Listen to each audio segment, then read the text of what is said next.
នឹងហើយសួស្តីអ្នកទាំងអស់គ្នាវិលមកជួបខ្ញុំម្ដងទៀតហើយជាមួយនឹងអេពីសូតថ្មីនេះ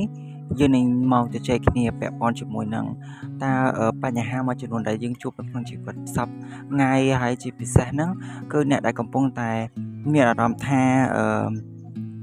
ធ្វើបានអ្នកដទៃគេវិនិច្ឆ័យចំពោះខ្លួនយើងទាំង plan ឬក៏ក្នុងបរិបទក្នុងស្ថាប័នណាមួយឬក៏ក្នុងស្ថានភាពណាមួយដែលត្រូវបានគេវិនិច្ឆ័យត្រូវបានគេយកទៅនិយាយពីរឿងនេះពីរឿងនោះអីចឹងណាហើយថ្ងៃនេះខ្ញុំនឹងមកបកស្រាយថាតើគួរធ្វើអារម្មណ៍បែបម៉េចឬក៏ការរកដំណោះស្រាយបែបម៉េចនៅក្នុងការដោយវាចាប់ផ្ដើមមានអារម្មណ៍ថាខ្លួនឯងអាចមិនជៀសវាងពីការវិនិច្ឆ័យពីអ្នកដទៃឲ្យបានល្អអញ្ចឹងវិលមកដល់ជួបគ្នាម្ដងទៀតអញ្ចឹងពេលនេះយើងមកពិភាក្សាជាមួយនឹងថាពេលខ្លះយើងមិនថាកុំឲ្យគេវិនិច្ឆ័យយើងអីចឹងទៅប៉ុន្តែតែពេលខ្លះហើយយើងក៏ភ្លេចខ្លួនដូចគ្នាដែរពេលខ្លះយើងនៅសុកក៏យើងអាចទាំងហ៊ានវិនិច្ឆ័យអ្នកដទៃ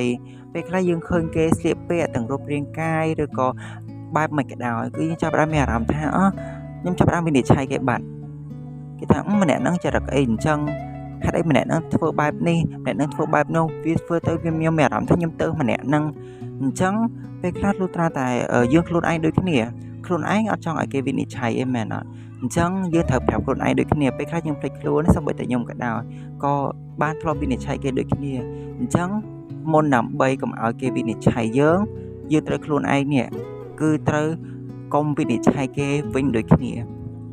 ពីព្រោះថាយើងអត់មើលដឹងពីរូបផ្ទៃក្នុងរបស់គេយើងអត់ដឹងពីភាពលំបាករបស់គេជួបអីខ្លះយើងអត់ដឹងទេអញ្ចឹងយើងកុំហ៊ានទៅវិនិច្ឆ័យគេថាម្នាក់នឹងល្អម្នាក់នឹងអាក្រក់ម្នាក់នេះវាចេះម្នាក់នោះវាចោះអញ្ចឹងយើងស្អប់ការគេវិនិច្ឆ័យអញ្ចឹងយើងក៏ជាអ្នកដែរកុំវិនិច្ឆ័យគេដូចគ្នាដោយសារអីតែខ្ញុំបានអានសភៅមួយដែលគេបាននិយាយថាយើងកុំខ្វល់ពីពាក្យវិនិច្ឆ័យរបស់អ្នកដទៃហើយយើងមិនគួរវិនិច្ឆ័យគេដូចគ្នាដែរអញ្ចឹងបានន័យថាវាដូចជាការវិលជុំលក្ខណៈថាយើងក៏ចូលចិត្តវិនិច្ឆ័យគេហើយធ្វើឲ្យអ្នកដទៃក៏គេចូលចិត្តវិនិច្ឆ័យយ៉ាងដែរវាដូចជាវដ្តនៃការវិនិច្ឆ័យអញ្ចឹងដើម្បីការលំបាកនៃការវត្តវិនិច្ឆ័យនឹងយល់ថាតែយើងខ្លួនឯងនេះក៏ឈប់ផុតពីការពីគេវិនិច្ឆ័យយើងដូចគ្នាហើយយើងខ្លួនឯងក៏មិនត្រូវវិនិច្ឆ័យគេដូចគ្នាដែរអញ្ចឹងបើសិនជាខ្ញុំនៅក្នុងស្ថានភាពបុស្សត្រូវបានគេវិតម្លៃគេវិនិច្ឆ័យគេមិនឲ្យតម្លៃយើងសោះគេយករឿងរបស់យើងទៅនិយាយចេះនិយាយចោះអញ្ចឹងយើងត្រូវប្រាប់ខ្លួនឯងថាខ្ញុំអត់ត្រូវខ្វល់ពីពាក្យសម្ដីអ្នកដទៃពីព្រោះខ្ញុំដឹងខ្លួនឯងច្បាស់ថាខ្ញុំជាមនុស្សបែបម៉េចពីព្រោះអីគេអត់បានដឹងពីជ្រុងទៀតរបស់ខ្ញុំថាខ្ញុំកំពុងតែជួបអីខ្លះជួបនៅក្នុងហេតុការណ៍បែបម៉េចស្ថានភាពនឹងខ្ញុំរើបំរាស់បែបនេះខ្ញុំតស៊ូបែបម៉េចអត់មានពីណាគេដឹងទេអញ្ចឹងយើងអត់មានត្រូវយកពេលវេលារបស់យើងទៅខ្វល់ពីពាក្យសម្ដីអ្នកដទៃថាម្នាក់នេះមិនគេនិយាយពីខ្ញុំអញ្ចឹងអីអញ្ចឹងបើសិនជាយើងអា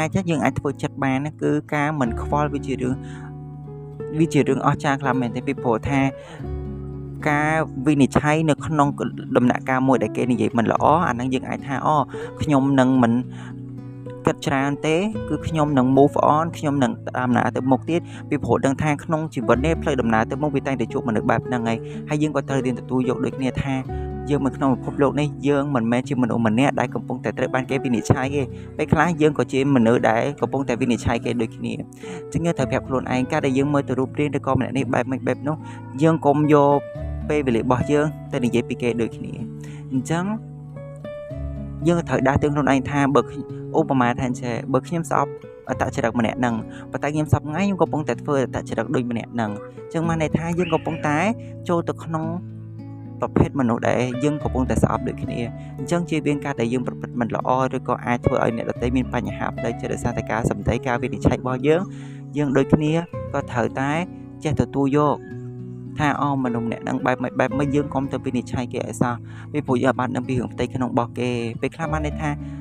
យើងមើលទៅលើឧបមាថាឧទាហរណ៍ចុះឧបមាថាយើងកំពុងតែមើលទៅលើជ្រុងសសរមួយប៉ុន្តែយើងអត់ដឹងថានៅពីខាងឆ្វេងខាងស្ដាំហើយនៅខាងក្រោយទៀតហ្នឹងគេបានឆ្លាក់រូបអីទេមែនអត់យើងគ្រាន់ដឹងថាមួយជ្រុងយើងពីផ្នែករបស់យើងមើលទៅឃើញតែមួយជ្រុងឯងប៉ុន្តែយើងអត់បានដឹងថាតើជុំវិញសងខាងហ្នឹងវាពុកវាផុយឬក៏វាកំពុងតែកែច្នៃវាកំពុងតែបែបម៉េចយើងអត់ដឹងទេមែនអត់អញ្ចឹងបានន័យថាយើងគួរតែសង្កេតគ្រប់អ្វីដែលចន្លោះខ្វះខាតអញ្ចឹងយើងដូចត្រឡប់មកវិញខ្ញុំអាចនិយាយបានថាពេលនេះ ការដែលក្នុងបើសិនជាយើងស្ថិតនៅក្នុងស្ថានភាពមួយដែលកំពុងតែគេវិនិច្ឆ័យយើងព្យាយាមកុំខ្វល់យើងព្យាយាមបើថាបើសិនជាគេវិនិច្ឆ័យបែបលេងសើចឬក៏អីខ្ញុំលើកទឹកចិត្តឲ្យអ្នកទាំងអស់គ្នាកុំយកអាពីសម្ដីឬក៏អ្នកដទៃនឹងមកគិតច្រើនពេកហើយយើងគិតថាធ្វើមិនបើគាត់ជាមនុស្សដែលវិនិច្ឆ័យគេអញ្ចឹងយើងពិបាកកែរបៀបអីអញ្ចឹងទៅយើងត្រូវចេះតែលើកទឹកចិត្តខ្លួនឯងថាអត់អីទេខ្ញុំនឹងជួបមនុស្សល្អផ្សេងទៀតអត់អីទេគាត់តែនិយាយប៉ុណ្ណឹងខ្ញុំធម្មតាពីព្រោះខ្ញុំគឺជាមនុស្សម្នាក់ដែលរឹងមាំមនុស្សម្នាក់ដែលអស្ចារ្យខ្ញុំគឺជាមនុស្សម្នាក់ដែលអាចនឹងឈានទៅរកមនុស្សដែលល្អដទៃទៀតដែលខ្ញុំអាចរៀនសូត្រពីគេបានយើងព្យាយាមរៀនសូត្រពីមនុស្សដែលគេប្រកែមនុស្សដែលគេមានផ្លូវចិត្តរឹងមាំកុំយកពេលវេលាទៅគិតច្រើនពីការវិនិច្ឆ័យពីអ្នកដទៃហើយយើងក៏ត្រូវរៀនកែប្រែទម្លាប់ខ្លួនឯងពីមនុស្សដែលវិនិច្ឆ័យគេមកជាមនុស្សម្នាក់ដែលលើកទឹកចិត្តផ្ដល់ការmotivation ឬក៏ encourage ទៅមនុស្សដែលកំពុងតែជួបស្ថានភាពពិបាកព្យាយាមចែករំលែកនៅរឿងអ្វីដែលល្អឱកាសដែលធ្វើឲ្យជីវិតរបស់គេនិងទាំងយើងក៏មានភាពសប្បាយរីករាយនៅពេលដែលយើងអាចជួយមនុស្សម្នាក់ឲ្យកើតជាមនុស្សម្នាក់ដែលមានទឹកចិត្តហើយមានផ្លូវចិត្តរឹងមាំល្អដូចគ្នាខ្ញុំសង្ឃឹមថាវីដេអូនេះគឺជាប្រធានបទមួយនៅក្នុងការឲ្យអ្នកទាំងអស់គ្នាអាចស្ដាប់ហើយគិតពិចារណាបើសិនជាខ្លួនឯងកំពុងស្ថិតនៅក្នុងស្ថានភាពបែបហ្នឹងខ្ញុំអាចទទួលផ្លូវចិត្តនឹងបានទេខ្ញុំពិតជាសម្ពាធនៅក្នុងការដែលគេវិនិច្ឆ័យខ្ញុំលើកទឹកចិត្តអ្នកទាំងអស់គ្នាថាត្រូវព្យាយាមរឹងមាំឡើងហើយធ្វើជាមនុស្សគំរូទៅកាន់អ្នកដទៃអូខេបាយអ្នកទាំងអស់គ្នាជួបគ្នានៅអេពីសូតក្រោយ